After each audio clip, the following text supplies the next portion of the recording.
and good afternoon. My name's Tristan Lyle. Welcome to the Over 40s Fitness Podcast.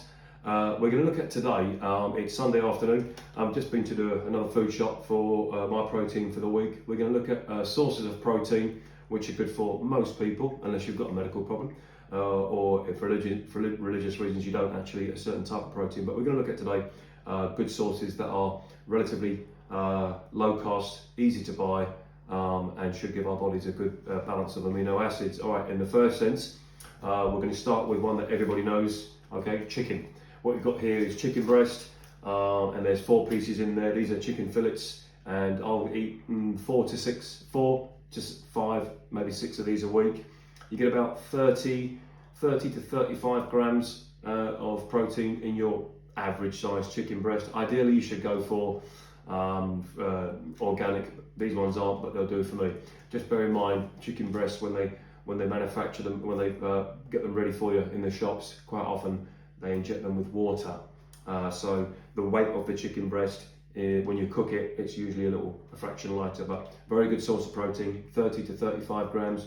Big chicken breast, maybe even 40 grams of protein in there. Good source of amino acids, and they'll keep you full for a long time. Okay, same with meat. We're going to go across to fish, something I have at least twice a week. What we've got here is just 2 salmon fillets. Salmon fillets, something like this, you can get for, I don't know, about 4, 5, up in an expensive shop, maybe even £6. This one here is very low in sugar, not even 1 gram of sugar, and I would eat it easy in one sitting. 2 sources. Now, really good source of oils for your body as well, really good source of fats, but again a great source of protein. And you can cook it many ways. You can bake it, wok fry it, and of course you can cook it in the grill as well. So salmon fillets, great. Chicken, salmon. Next up, same with meat. This is one I have at least twice a week, and what we've got here is steak. Okay, red meat is good for us. Right? If you've got any aversion to it, then simply don't eat it. But red meat, I have about 2 steaks a week, and again, really good source of protein. One of the best actually. Get some vitamins in there, iron as well, and I'm learning on a weekly basis different ways to cook it in terms of time. I tend to have mine sort of medium to well done, and you can season them, let them rest, get it down here. Try to go for rump steak. I've had fillet steak, sirloin steak, and sometimes with the sirloin steak they can come a bit gristly, and it's hard to see what's in the steak until you cook it. But ordinarily, with steak, the more you pay, the better you're going to get. You know, if you go and pay £15 for a steak, you expect it to be good in a restaurant. You pay £2 for a steak, well, you get what you pay for. Really good source of protein.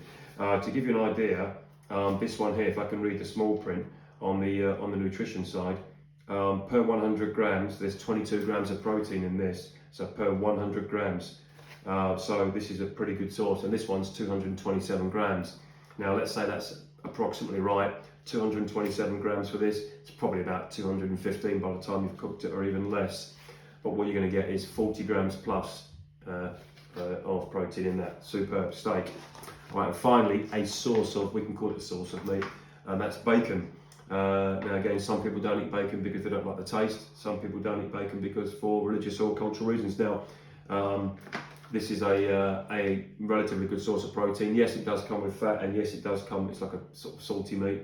But again, once a week maybe, I would eat 4 to 6 rashers of bacon in a go. This pack here of 10 rashers weighs in at 300 grams. Take 10 grams off it after you've cooked it, so 290.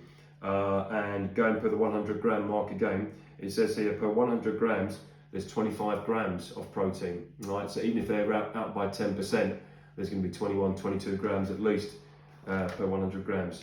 And this pack is 300, so that's a good source. You could eat all that in one sitting if you could take it, all right, next up, starting from the front, almonds. Again, they're not a complete protein source, they're incomplete. So complete would be something like, your steak, chicken, beef, and eggs. But incomplete would be almonds. Good source of protein, good source of fat. You have to be careful. I've actually put them in this little dish here just to give you an idea. And if you're going to start eating almonds, you shouldn't eat any more than like a handful a day. because unless you're physically active and really busy, they can start to show because they're quite high on fat. So be careful, but a great source. And also, almonds are good to eat at night as well. They contain a chemical, if I can pronounce it correctly, tryptophan, and they can help to induce deep sleep. So yeah, but you don't want to be sat up at midnight eating these. All right, Greek yogurt. This one here says 0 fat. Well, I never believe exactly what it says on the label, so let's say it's very, very low fat. Greek yogurt here. This is enough to feed a family. Weighs in at 500 grams. Now, Greek yogurt, again, quite relatively low cost to buy, pretty cheap. And of course, when you chill it and get it cold, it's great. Now, there's 10 grams of protein in this per 100 grams. So in a 500 gram pot, they're saying there's 50 grams of protein in that. So eat half of that, and you've got 25 or close to it at least, yeah? Okay, give or take 10% again. They do actually say high on protein in there, but again, not the best source, but a very good source. All right, and it tastes great with fruit oil added. All right, the bastion of people that work long hours and guys and girls that lift weights, a tin of tuna. I prefer fish eaten like this, but again, I eat 8 possibly to 10 tins of this a week. And again, this is in sunflower oil. For about 30 years, I eat it in brine or spring water, but I switched to sunflower oil just for a little bit of extra calories and for the oils that are good for the joints and the nervous system. This one here, if I can read it under the light, per 100 grams, you've got 22 grams of protein in there. This is 45 grams. Drain it, comes in at 102. Let's round it down to 100. So 100 grams drained, and they say there's 23 grams of protein in there. And again, you buy one of these, it could be good for a year or more. Cheap and portable. Next up, we've got cheese. What I've got left of it, some cheese here. Yes, it's got fat in it. It's got fat, but once in a while, won't hurt you. A bar of cheese like this will last me 1 to 2 weeks. Okay, I have it every 3 or 4 days. I grate it or have it just neat. Again, a dairy product, so if you've got any dairy intolerances, might be not ideal for you. From my memory, the best source of cheese for protein sources is cottage cheese, okay? And again, that's something you can eat late at night. It won't really affect your sleep. It's low on carbohydrates, cottage cheese. Next up, peanut butter. Ideally, you want to go for organic. This is a relatively low cost, well-known brand of peanut butter. High on sugars and high on fat, so be careful with it. Ideally, 2 tablespoons a day for me, sometimes more. If you're not very active but you want to use peanut butter, remember it's not a complete protein source, but it is a source of protein. Be mindful of the sugar content and the fat. Again, will last for years, okay? It is processed. What we've got here is milk. I drink full fat milk. This one here is a 3.6% fat, full fat or whole milk. I drink up to 14 pints a week. All right, so this one here is 2 pints. I go through that in a day at least on a busy day, but minimum 10 up to 14 pints a week. And this is whole milk, full fat milk. You have to remember though, whilst milk is a relatively good source of protein, it's also a form of a carbohydrate, which is essentially like a sugar. So be careful with milk. If you've got high levels of body fat, you're not active enough, you can drink it as long as you've not got a dairy intolerance, but be mindful, it is a form of carbohydrate as well. This one here is a protein drink. Okay, we just take out the brand because they're not paying me to advertise. So it's a protein supplement, and remember always, it's not an MRP, a meal replacement product, it's a supplement.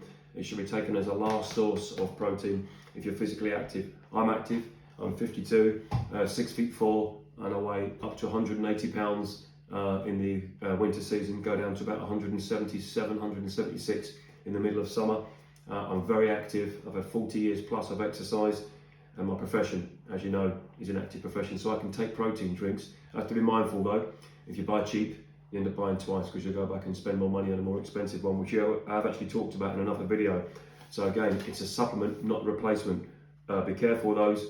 Always seek the advice of the person selling the protein drinks in the shop, or talk to someone who actually takes them, and start very slow. Just have half a scoop or 1 scoop a day. Let your digestive system, let your bowels get used to it. If it doesn't agree with your body, give it away, sell it, and try something else. Okay, and finally, what is without question the best source of protein that money can or can't buy, and that is the lowly egg. All right, now eggs, again, dairy product, and if you've got an intolerance to dairy, you know the answer, don't eat them. I eat up to, on a busy week, up to 24, possibly 30 eggs a week. This is an egg All right, and that's the average size egg. Ideally, you want to eat free range or organic, but still, even free range or organic are not 100% safe for you. But an egg is without doubt the best source of protein you can get in your body. It's the best source of amino acids, which are the building blocks for protein. Okay, have a guess how much protein is in the average size egg like this. Time's up. Like 6, maybe at a push 7 grams of protein in an egg. And of course, you should eat the yellows as well. They're a very good source, good for your cholesterol, for men and women. So steak and eggs, that very American meal, excellent source.